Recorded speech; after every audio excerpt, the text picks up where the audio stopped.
ज्योती पाणी आण ग. ऐकली का?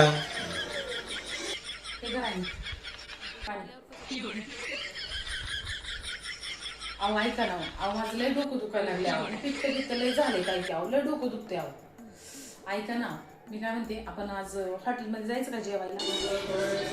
नको, बाहेरचं आवडत नाही आई बाबांना. घरीच बनव काहीतरी चांगलं. बरं ठीक आहे. ओ, भाजी कसली? काय ग? वांग्याची कर, वांग्याची भाजी.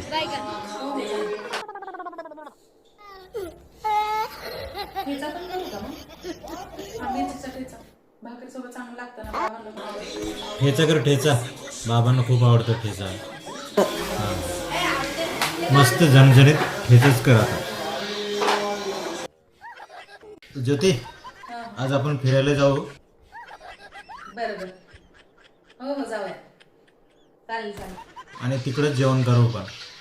आज काय मला सुट्टी आहे, निवांतच आहे. एन्जॉय करून येऊ. आज सगळ्यांना सुट्टी आहे. पण कुठं जाऊया? मंदिरात जायचं का फिरायला जायचं हे आई पिक्चरला जायचं. वडिलांना विचारून मी लगेच सांगतो तुला. तू तुझ्यावर पटापट. ऐका ना, पिक्चरला जाऊया की. आता काय आई बाबांना आवडत नाही पिक्चर बघायचं. नको पिक्चर बघायला. ऐकलेस का? कॉफी ठेव ना जरा. कॉफी चहा ठेवते ना. चहा नको म्हणलंय तुला. कॉफी ठेव ना.